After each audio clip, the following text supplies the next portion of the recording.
Hola, melonas. Hola, jamonas. Hola, jamonas.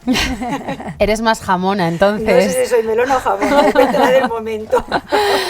Bueno, este programa me hace especial ilusión tener a alguien con un perfil profesional como el tuyo. Ahora te presentaremos.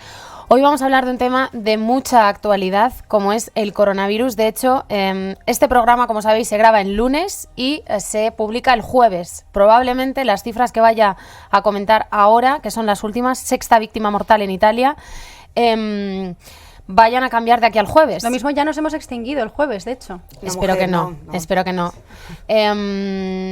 Hemos traído con nosotros a Esther Lázaro. Esther Lázaro es, para no equivocarme, investigadora científica, doctora en biología y coordinadora del Grupo de Estudios de Evolución Experimental con Virus y Microorganismos en el Departamento de Evolución Molecular del Centro de Astrobiología. Lo has dicho perfecto. Vamos. Oye, suena muy Con importante, lo largo que sonaba, lo has dicho perfecto. Suena muy importante y No, lo no es eres. tanto. Y lo eres. Por eso estamos muy contentas de tenerte para hablar sobre el coronavirus, del que tanto estamos escuchando hablar en los medios de comunicación. A ver si nos arrojas un poco de luz sobre muchas cosas que seguro que van a ser de mucho interés para nuestras melonas y jamonas. Y lo primero que te pregunto, y lo más sencillo, ¿qué es el coronavirus? Bueno, el coronavirus es... A ver, lo del coronavirus ya es inexacto porque hay muchos coronavirus. Los coronavirus son un tipo de virus que se conocen desde hace muchísimo tiempo. O sea, no son nuevos. Seguramente vosotras y yo igual ya hemos tenido alguna infección por coronavirus, pero no por este, afortunadamente. Porque los coronavirus causan muchos resfriados. Son virus que infectan a animales, mamíferos, aves y a personas también. De hecho, este es el séptimo coronavirus que infecta a personas.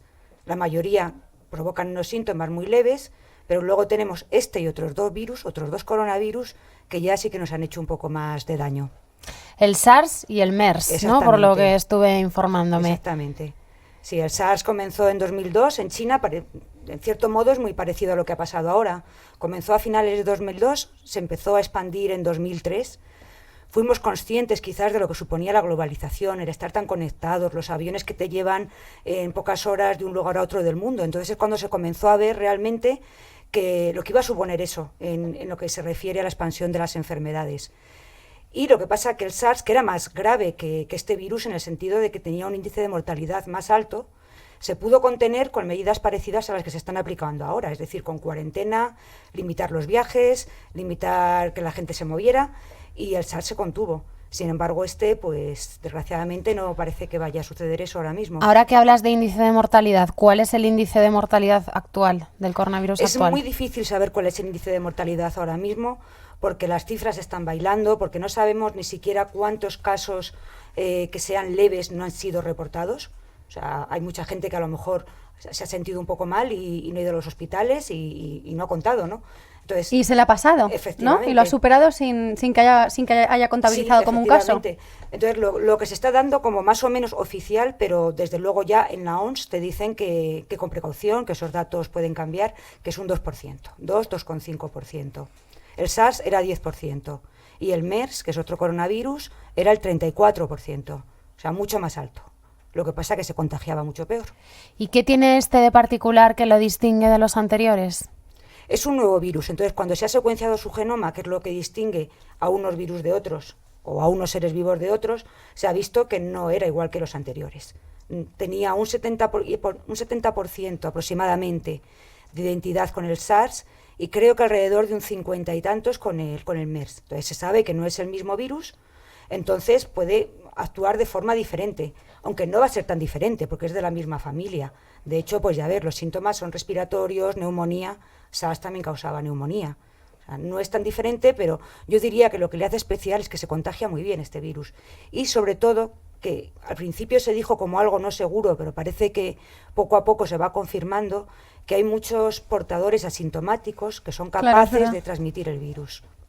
O sea, que en realidad tampoco está sirviendo de mucho que las fronteras estén tomando la temperatura a todo el mundo y ese tipo de cosas, ¿no? Porque puede ser que esté pasando gente sin síntomas que estén infectados. Ese es el problema, que cuando no tienes un criterio muy bueno para decidir cuando una persona está enferma o no, pues tampoco puedes decir tú te quedas en tu casa, porque además los síntomas de esta enfermedad son muy parecidos a los de la gripe, a los de muchos resfriados. A no ser que tengas ya que realmente tenga síntomas graves. Los síntomas se pueden confundir, a no ser que te hagan ya una prueba específica, que es lo que se hace en España y lo que se está haciendo en casi todos los países, ¿no? Entonces ya sí que detectan que tienes el ARN del virus en tus células. Entonces ya saben que sí que has estado infectado. Pero si no, pues es difícil realmente de diagnosticar si es coronavirus o es otro virus respiratorio. ¿Podríamos hablar de algunas condiciones externas determinadas que sean más propicias para el contagio? Bueno, claramente con todos los virus respiratorios el invierno. El invierno porque los virus sobreviven más en un ambiente frío y con menos radiación solar. La radiación ultravioleta inactiva mucho a los virus. Lo que pasó con el SARS es que cuando llegó el verano pararon muchísimo los contagios, hasta el punto que ya no sé exactamente desde cuándo, pero ya hace años que no se ha reportado ningún caso ya de SARS. O sea, que probablemente ese virus ahora mismo no está infectando a humanos. Entonces, esperemos que con este suceda lo mismo, que cuando llegue pues mayo, la primavera, pues ya... No, ya más o menos hace tiempo de primavera, sí, o sea verdad, que... aquí sí, no, o sea, jolín, que y en Italia, por llega. ejemplo, en Italia las condiciones que... O sea, en Italia ahora mismo hace calor. Entonces esperemos que eso también haga que se contenga un poco, Ayude. ¿no? Confiemos que ayude, efectivamente. En cuanto a, por ejemplo, ¿podríamos decir que la edad o el género podrían ser un factor de riesgo? Determinada edad. Ahora mismo los niños están siendo los menos afectados, la gente mayor es la más afectada. Un Eso es 14% común, está, sí. justo lo estaba viendo en la 1 antes de venir, y el 14% de las víctimas mortales son mayores de 80 años. Sí, efectivamente, y eso no es raro, o sea, el sistema inmune ya funciona algo peor, entonces no es raro que sean los más mayores. Y luego no sé por qué está afectando más a los hombres que a las mujeres. Yo no he encontrado ninguna explicación ni he leído en ningún sitio que le den una explicación, pero la estadística sí que te dice que hay bastantes más hombres que mujeres. ¿Existe el peligro de que esta enfermedad se establezca como una nueva enfermedad en el Sí, ser humano? eso es ¿De lo qué que- depende? Sí, eso es lo que más miedo se tiene. Que al final tengamos pues otra enfermedad más con la que lidiar cada invierno. Eso puede suceder. Pero probablemente, y esto lo quiero decir para tranquilizar, probablemente si este virus se queda como una enfermedad nueva para nosotros y ya se queda pues como una gripe, digamos, no va a ser tan grave como esta epidemia. O sea, lo más probable es que el primer año que un virus entra en una nueva población es cuando más daño hace. Luego después va a haber ya mucha gente con anticuerpos frente al virus y eso va a hacer que el virus se propague peor. Eso por un lado. Y luego, por otro lado, muchos virus, con el paso del tiempo, se van haciendo menos dañinos, van atenuándose, se dice en términos técnicos. Lo que quiere decir es que llegan a una especie de compromiso entre reproducirse bien dentro de las células y... O sea, digamos que se llega a una coexistencia pacífica. Nosotros no destruimos al virus del todo y el virus, pues... No nos termina mata matando. tampoco. Entonces, eso es lo que pasa con la gripe. De vez en cuando entran nuevos virus de la gripe en la población. Todos hemos oído hablar de la gripe A o de la gripe aviar. Al principio, normalmente, cada virus nuevo de la gripe causa mucho más daño que cuando pasan pues ya 2 o 3 inviernos. Eso es porque ha aumentado la inmunidad y porque el virus se ha hecho más atenuado, menos virulento. Entonces, si eso sucede con este virus, pues... Entonces, ¿podríamos decir que hay una especie de paranoia en el ambiente o está justificada la alarma social? Es decir, ¿habría que poner un poco en perspectiva la situación? A ver, yo creo que el miedo es libre. O sea, realmente a mí no me extraña que la gente tenga miedo, primero porque abres cualquier periódico, entras en internet y es lo primero que ves. Hombre, y ver las imágenes de un montón de excavadoras juntas haciendo un macro hospital. Igual, ¿eso pasó con el SARS? Sí. Es que yo como me pilló pequeña, porque yo tendría como 8 años igual, o sí, 9 por ahí. Fue en el 2002, Pues no lo del sí, SARS. no, yo no lo recuerdo ni siquiera. No, entonces no sé si causa tanto terror, si la gente también tenía esa como tan paranoica. Sí, a ver, el SARS causó muchísimo terror también y causó unas pérdidas económicas terribles. Se hicieron también macrohospitales también en tiempo récord, no sé si tan récord como ahora, porque lo de ahora ha sido increíble, Sí. pero realmente el SARS lo que pasa que se contuvo antes y en el momento que se empezaron a tomar medidas de cuarentena dejó de expandirse tan rápidamente por el resto del mundo. O sea, no llegamos a tener los focos que tenemos ahora pues en Italia o en Corea del Sur o en Irán, que son lugares donde realmente la expansión del virus está siendo rápida también. Entonces yo creo que por eso el SARS, aunque causó mucho miedo, se controló antes y al final no se llegó a la situación que se está llegando ahora. Ahora mismo la situación es preocupante en el sentido de que hay muchos focos ya de la enfermedad. Claro. Cuantos más focos hay, pues más difícil va a ser controlarlo. Y nosotros en España tendríamos que tomar algunas medidas de precaución, por ejemplo, nosotros en casa. Pues yo creo que ahora mismo en el día a día, nada, absolutamente nada. Lo ponía yo hace poco en Twitter. Más fácil que te caiga un rayo ahora mismo en España que cojas el coronavirus, porque ahora mismo ese virus, que sepamos, en España no está circulando. Entonces no tiene ningún sentido ni ponerse mascarillas ni estar con ninguna precaución especial. Yo sí que diría, estamos en temporada de muchos resfriados, en temporada de gripe, entonces no está de más pues lavarse mucho las manos, si estás con una persona que tiene síntomas, pues no estate tocando la nariz, los ojos, lo típico que hacemos todos, o sea, toser con cuidado, o sea, en el hueco del codo, que parece una tontería, pero con el codo tú no vas tocando nada, mientras que con las manos sí, ¿no? Entonces, digamos que el contagio es principalmente por gotitas con el virus o por superficies donde se han quedado esas gotitas. Entonces, con precauciones básicas no te vas a contagiar de la gripe ni de virus respiratorios y probablemente tampoco de este otro virus. O sea que no tenemos que ir comprando muchas latas y muchos bidones de agua Pues para yo, quedarnos recluidos desde en luego, casa. no lo he hecho y eso además, pues es que yo creo que puede generar un pánico en un país que de repente llegues a un supermercado y te encuentres la gente como loca comprando, como si fuera a estallar una guerra. Claro. Yo creo que eso al final hace muchísimo daño también y eso lo hay que evitar, porque de momento yo creo que en todos los sitios se está asegurando el abastecimiento de la gente. Ya. Aunque la gente esté en cuarentena, están teniendo alimento, o sea, no se están en sus casas y si no pueden salir se van a morir de hambre. A mí ganas no me han faltado, ¿eh? O sea, yo hoy estaba viendo las noticias y estaba diciendo, es que estoy a 5 minutos de bajarme al súper y empezar a comprar bidones de agua. ¿Crees que hay un riesgo real en España? ¿Que puede haberlo? De que llegue el virus, Ujú. de que llegue el virus, claro que lo hay. No voy a mentir, o sea, estamos muy cerca de Italia, tenemos un montón de intercambio, ya no estamos hablando de países, no sé cuántos chinos nos visitarán, pero seguramente, bueno, chinos hay muchos, ¿no? Pero desde que empezó la cuarentena, pues ya no están viajando como antes. Y, En cambio, españoles en Italia ha habido Claro, la semana claro. pasada por temas de fútbol un montón.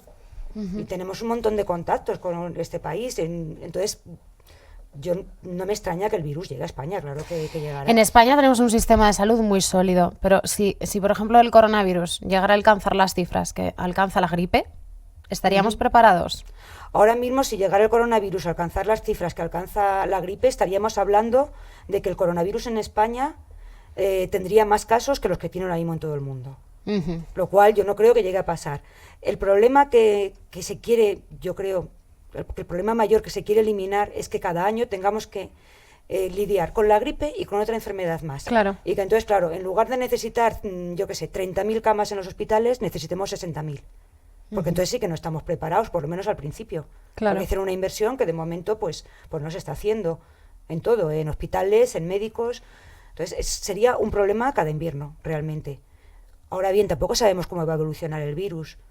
Entonces tampoco sabemos realmente lo que va a pasar. Este virus, como el de la gripe y como otros muchos, es un virus cuyo genoma muta más que otros. Entonces puede evolucionar más rápido. Entonces no sabemos si esa atenuación de la virulencia que he dicho se va a producir muy rápido o si se va a producir lo contrario. O sea, ojalá que no. O sea, Con el ritmo de evolución que está llevando el virus actualmente, ¿crees que podríamos alcanzar los niveles de pandemia? Ahora mismo ya hay muchos países afectados. Yo creo que sí que se puede llegar a situación de pandemia. Es duro decirlo, pero yo creo que sí. Eso no quiere decir que en cada país tenga que estar muriendo gente, ni que tenga que haber hospitales llenos. Cuando la gripe A, que seguro que eso sí que lo recordáis, con la gripe A sí que se llegó a una situación de pandemia. Y la gripe A era una gripe flojita. O sea, empezó muy fuerte, pero luego era una gripe bastante floja. O sea, no tanta gente murió por la gripe A. No, yo conozco a personas... Candela ha pasado la gripe A, por ejemplo. Yo pero tengo sí, una, seguramente que yo los tengo que una estamos pasando conocida. mucha este año, gente. estamos pasando la gripe A, ya no nos hacen análisis específicos Claro. para ver si es la gripe A o es Ya. la otra, que hay ahora mismo 2 virus circulando. Entonces, si llegaron a una situación como la de la gripe A, fue una pandemia, pero digamos, no fue una pandemia como la de la gripe española, ni fue una pandemia como la de SIDA. O sea, el término pandemia simplemente es que hay una epidemia a nivel mundial, pero ya que la pandemia sea muy grave o poco grave, pues depende de cómo de dañino sea el virus. Si este virus se va atenuando, pues puede haber una pandemia, pero que realmente no suponga tanto como estamos pensando, ¿no? Porque es que yo creo que muchas veces en las noticias se están poniendo en lo peor, en que va a haber una pandemia y que va a ser una pandemia gravísima. Y puede ser que eso no sea así. Uh-huh. ¿Qué papel crees, ahora que dices lo de las noticias, qué papel crees que están jugando los medios de comunicación o las redes sociales en todo este asunto? Bueno, a ver, en las redes ¿Crees que estamos desinformados? Yo creo que la información en las redes sociales se distorsiona mucho. O sea, se va buscando pues el que te hagan muchos likes, el que pues tú te retuiteen mucho, y al final eso muchas veces lo que lleva es a poner las noticias pues que alarman más. Y si te puedes inventar un poquito o contarlo de tal forma o que poner haga... un titular que vaya a conseguir muchos clics, que luego la gente realmente, es que muchas personas se informan a base de titulares solamente. Efectivamente. Y ven 6 muertos o no sé cuántos muertos en Italia y ni siquiera se meten a lo mejor a ver por qué o la edad, por ejemplo, de las personas que se mueren por coronavirus o lo que sea. Entonces yo creo que las redes sociales en estos momentos tendríamos que nosotros tener un poco de control y que si nos vamos a informar veamos las fuentes, ¿no? No simplemente veamos un tuit de cualquier persona con 200 seguidores. Además estamos como acostumbrados a lo que vemos ya en internet o escrito, como que nos lo creemos mucho más. Y realmente yo creo que ahora mismo puede ser muy, muy nocivo, porque la desinformación en estos casos es muy negativa, es muy negativa. Te puedes llegar a creer que estás ante una situación que realmente no es tal, sin quererle quitar... valora lo que está sucediendo, porque bueno, pues estamos ante un virus nuevo que no sabemos cómo va a evolucionar, un virus respiratorio que se transmite muy fácilmente. Entonces, por supuesto que hay que tener mucho cuidado, controlar, y yo creo que la mayoría de los países lo están haciendo bien. O sea, lo que ha hecho China, puede ser que a veces se dice en redes y todos hemos tenido, creo que a veces, dudas de si las cifras que nos dan son las correctas o no, sobre todo al principio, ¿no? Al principio parece que se intentó ocultar que estaba pasando esto, pero porras, ha puesto a 60 millones de personas en cuarentena. O sea, eso es muy fuerte. A ver qué país hace eso. Ya. ¿Crees que se habrían tomado esas mismas medidas en un país como Estados Unidos, por ejemplo? ¿O España, mismamente? Pues yo creo que inicialmente no, fíjate, porque yo creo que no lo hubiéramos permitido. No sé, hubiéramos exigido más garantías de qué es lo que estaba pasando. En China yo creo que, bueno, pues se ha dicho, te quedas en casa y la gente pues se queda en casa, ¿no? A nivel protocolario, Esther, ¿qué ocurre cuando la OMS declara el estado de emergencia? Pues yo creo que, yo no me sé muy bien cómo es la legislación y no sé exactamente lo que implica. Una diferencia con el SARS es que pues, con el SARS la Organización Mundial de la Salud recomendó no viajar a China. Ahora mismo eso no lo ha recomendado, no ha hecho una alerta tan fuerte en ese sentido. A lo mejor la hace, o incluso igual la ha hecho hace 2 días y yo no me he enterado, ¿no? Que puede pasar, porque hay tantas noticias que a uno se le pasan, ¿no? Pero a nivel protocolario yo creo que sobre todo es el tema de controles de temperatura en aeropuertos, de controlar movimientos, aunque no se impidan, pero controlar ese tipo de situaciones, ¿no? Y sobre todo, pues que yo creo que ahora mismo es fundamental que en los centros de salud, cuando vaya una persona con síntomas que exceden un poco lo que es normal en un invierno, que se haga una prueba para ver si se tiene esta enfermedad o no, porque identificar esos primeros casos es fundamental para parar los contagios.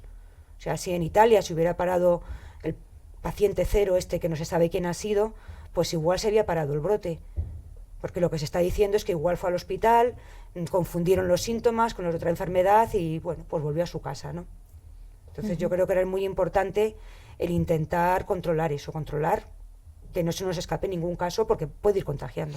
Es que no sé dónde he visto yo esta mañana, porque como me he puesto también a leer sobre el tema, que había incluso algunos enfermos o algunas personas con síntomas que lo que se hacía era que se les mandaba a su casa a que se recluyeran en su casa. Me imagino que esto será en China. A ver, no lo sé exactamente porque no he visto la noticia que me dices. Si los síntomas son leves, a lo mejor no es necesario que estén en cuarentena en un hospital. Ahora, lo que te tienes que fiar es de que la cuarentena la cumplen en su casa. Sí, hay muchos trabajadores chinos que no están pudiendo ir a trabajar, efectivamente, que las empresas se han cerrado. De hecho, en lugar China, de trabajo. en la provincia esta de Hubei, la actividad económica está parada. Yo lo que me pregunto es hasta cuándo se puede sostener eso. ¿Hasta cuándo puedes Antes hablabas de las pérdidas económicas. Claro. ¿Qué está suponiendo ya el coronavirus en el plano económico? No te sé decir, pero esto va a ser tremendo. Porque hay empresas como Inditex, por ejemplo, cuya materia prima depende absolutamente de China. Pero imagínate que ahora en Europa empecemos a tener miedo y empecemos a cerrar fronteras con los países que tenemos al lado.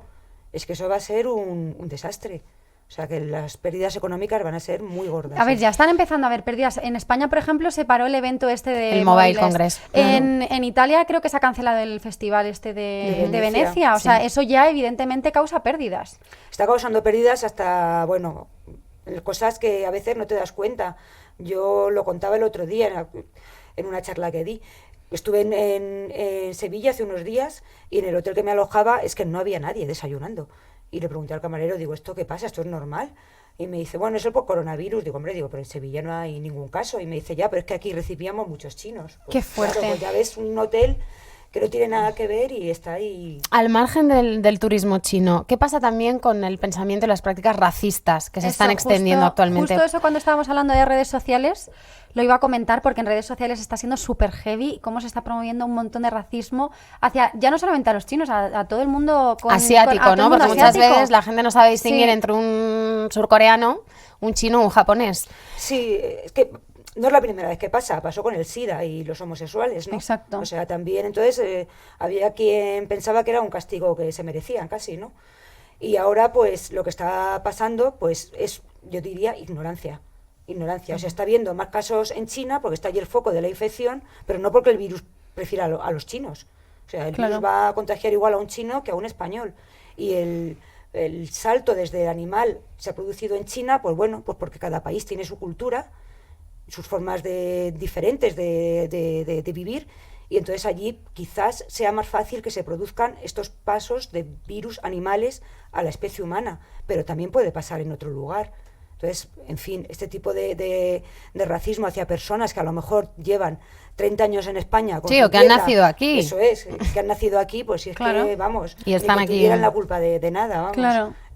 Yo creo que, no sé quién decía que la ignorancia se cura viajando y que verdad es. O sea, Yao Fei, el encargado de negocios de la Embajada China en España, dijo, el enemigo es el virus, no los chinos. efectivamente, me da mucha rabia cuando leo este tipo de noticias de que el otro día que si en un tren habían atacado a unas mujeres chinas. O sea, noticias que te das cuenta de que es pura ignorancia. En ese sentido, ¿ves? Ahí sí que hace falta muchísima información. Información veraz para que la gente pues se dé cuenta de que eso no es así, de que no hay ninguna razón para tener ahora mismo ninguna precaución especial con un chino que tiene la tienda a la puerta de tu casa y le llevas conociendo de siempre. Hombre, si es un chino que acaba de venir de China, pues igual que ahora mismo si es un italiano que acaba de venir de Italia, Exacto. de las regiones donde están afectadas, ¿no? Claro.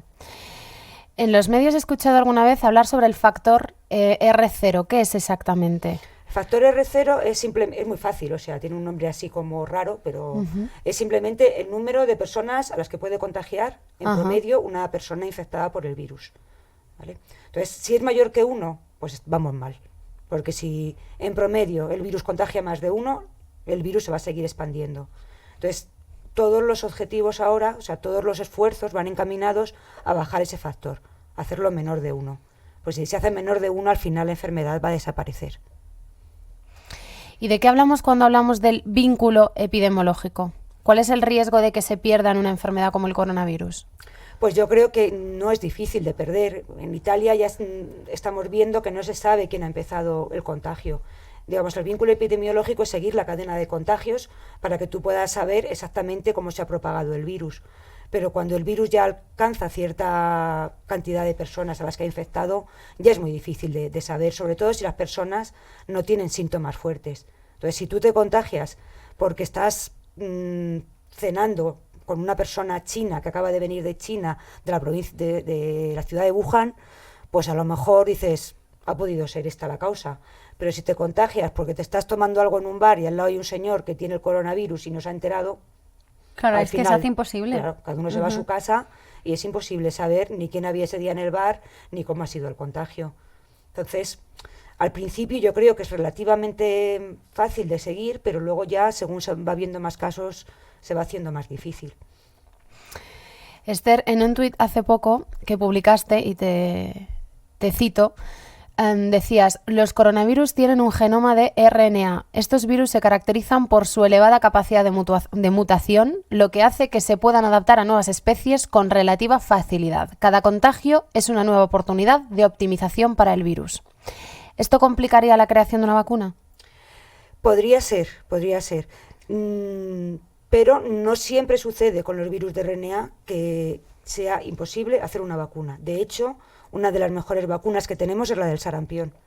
Y el sarampión es un virus de RNA, ¿vale? El SIDA es otro virus de RNA. Ahí ha sido imposible hacer una vacuna. Yo soy bastante optimista con la vacuna frente a este virus, porque además en un grupo español, en el Centro Nacional de Biotecnología, aquí en Madrid, cuando la epidemia de SARS, consiguieron una vacuna que funcionaba bien en animales. Como el SARS se paró, pues ya no se llegó a probar en humanos, se quedó ahí. Entonces, si esa vacuna funcionaba bien, tenemos ya la experiencia para hacer otras, y será más rápido de lo que mucha gente piensa, pero, y probablemente funcione. Yo espero que sí.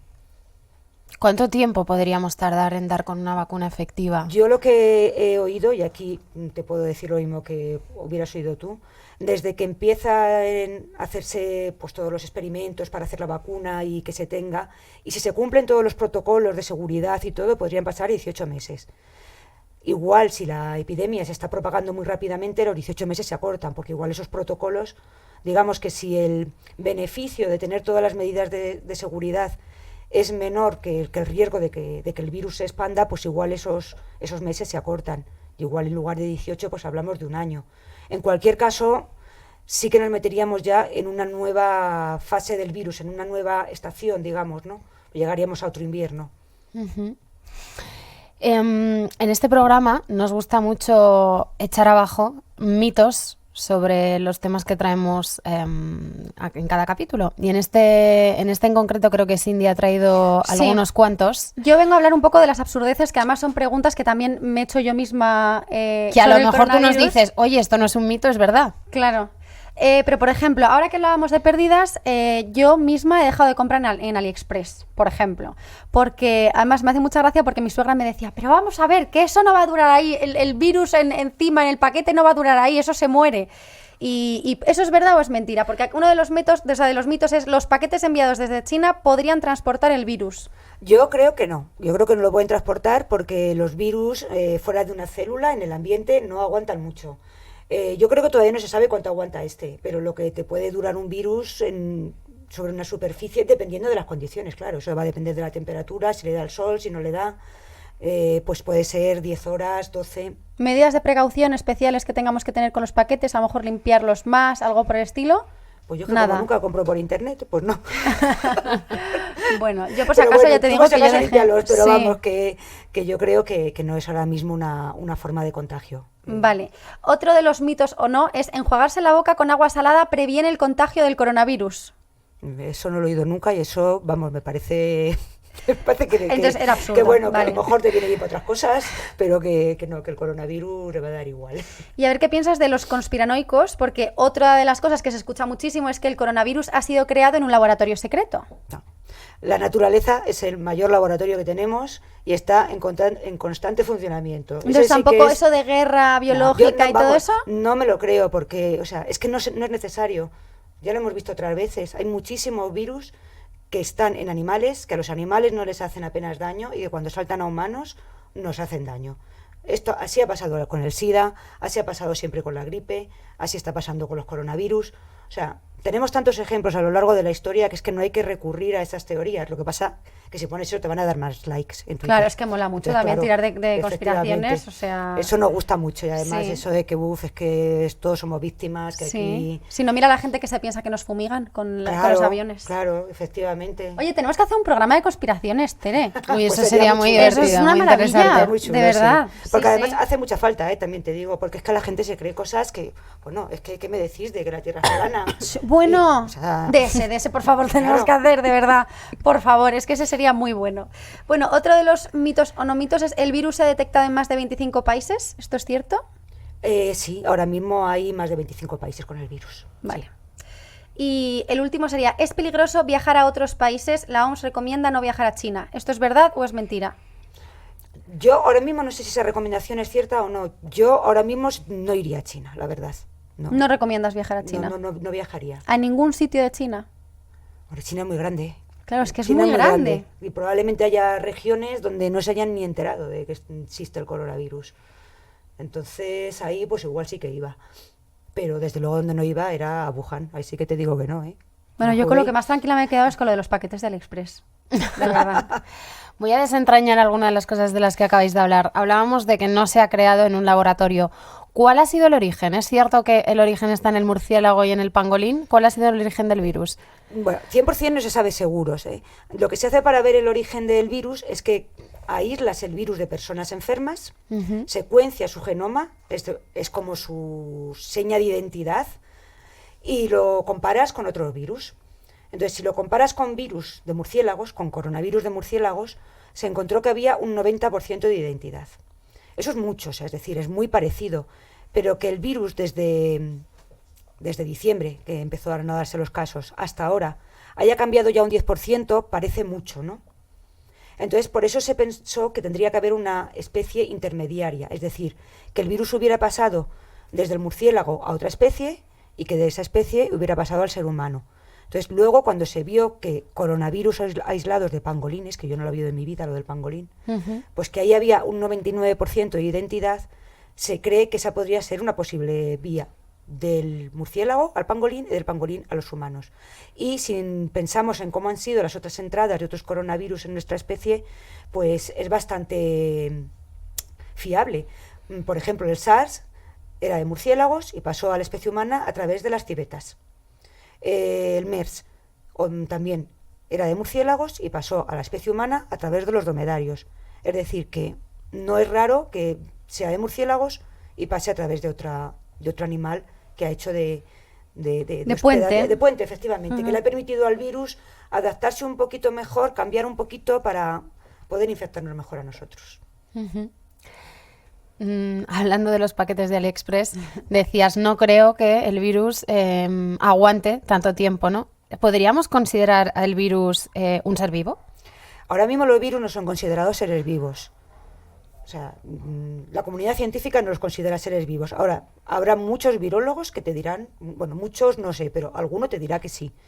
Yo desde mi punto de vista te diría que no, porque para que un sistema sea considerado vivo, tiene que tener información genética, los virus la tienen, tienen que tener capacidad de realizar un metabolismo, y los virus no la tienen. Los virus siempre tienen que reproducirse dentro de una célula que les presta todo, y por eso no son considerados seres vivos. Ahora, tampoco son como esta mesa. Claro. O sea, forman parte... No son inertes, no eso son. forman parte de la historia de la vida, pero no son seres vivos. Hace 2 días leía en un periódico de tirada nacional, la organización de los Juegos Olímpicos de Tokio ha decidido suspender los ensayos con los voluntarios para prevenir la propagación de la infección.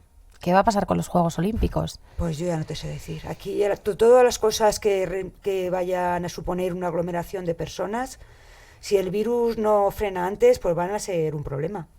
Porque es que, para empezar, pues como pasó con el mobile, si te empiezan a decir muchos países que ya no tendrían a sus deportistas, pues llega un momento que lo que es la competición se desvirtúa. Porque ya vas a tener mucho menos gente compitiendo, ya no va a ser lo mismo.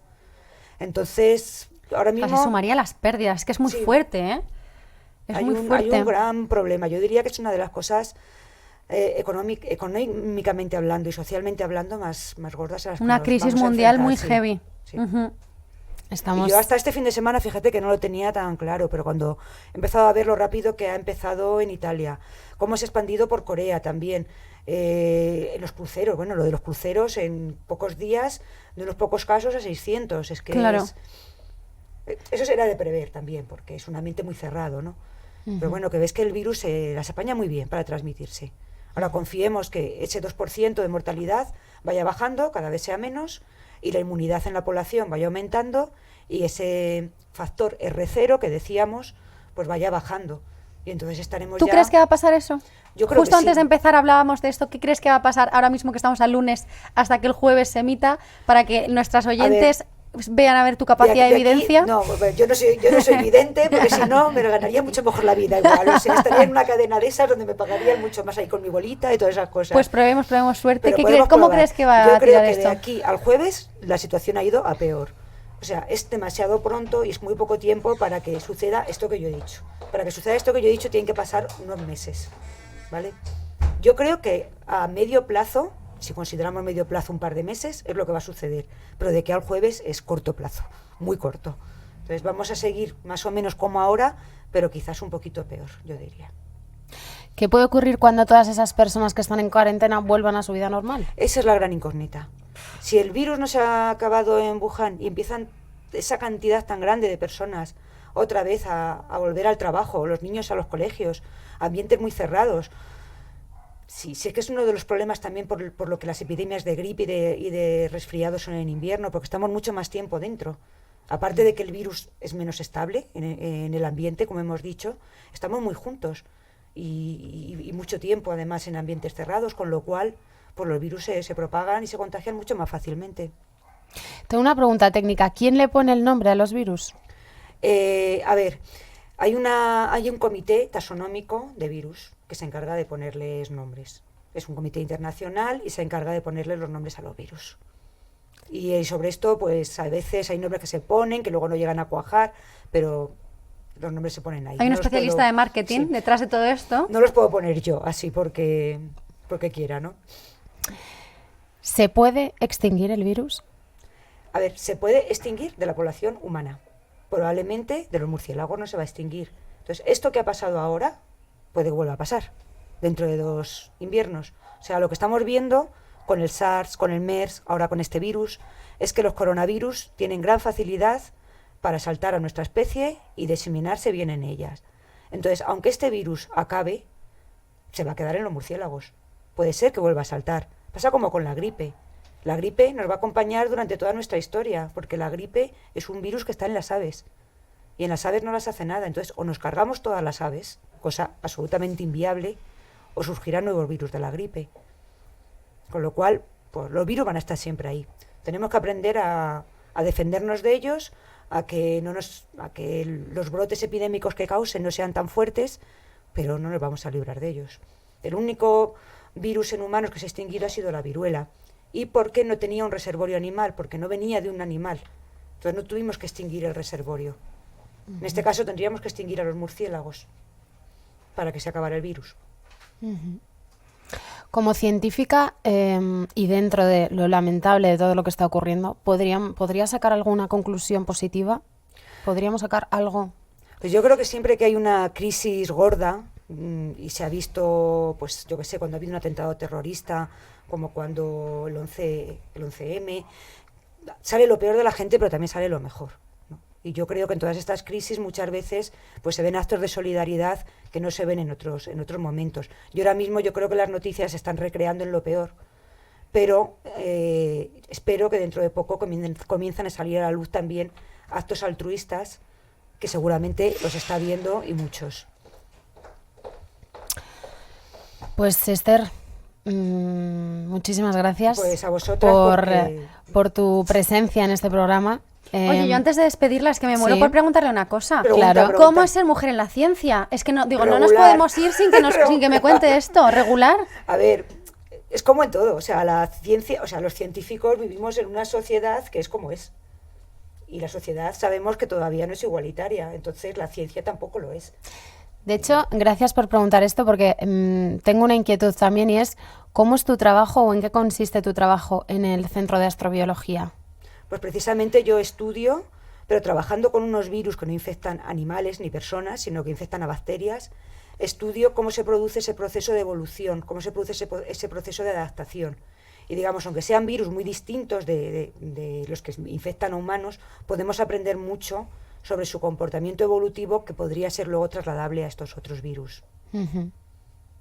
Pues qué guay. Oye, muchas gracias por tu presencia en la ciencia y por tu presencia aquí con nosotras en Melón con Jamón. De verdad, me ha encantado, me ha parecido súper interesante. A vosotras, porque además creo que es muy necesario que este tipo de información, ojo, que igual yo me he equivocado en alguna cosa, que tampoco tengo aquí la varita de la verdad, pero que es importante, yo creo, este tipo de programas en los que se dé a conocer este tipo de cosas a todo el mundo y que la gente, cuanto más información tenga, yo creo que mejor. Realmente. Pues sí. Pues muchas gracias, Esther. Siempre serás bienvenida en el programa. Gracias, ha sido un orgullo tenerte aquí. ¿Melonas? ¿Jamonas? Yo ya no sé lo que era, así que no digo nada. Jamona. Tú eres de las mías. Se tienen que venir más melonas al programa, porque de momento hay más jamonas que melonas. No puede ser. Melonas, jamonas. Ya sabéis que si os ha gustado este programa, darle like, suscribíos en el entorno de Phi Beta Lambda. Os esperamos también en nuestro Instagram, melonconjamón_podcast, muy bien llevado por nuestra compañera Candela, por cierto. Si tenéis sugerencias sobre temas de los que queráis que hablemos, si tenéis alguna pregunta a la que queráis que contestemos, todo será bienvenido. Mira, que lo que quieran, pero que nos empiecen a seguir, que yo estoy deseando poder ponerlo de swipe up. Tenemos que llegar a 10.000 en Instagram, por favor, que quiero ya poder enlazar links. Nos vemos la semana que viene con nueva invitada y nuevo tema. Hasta entonces, ¡Mua! un beso enorme. Hasta luego.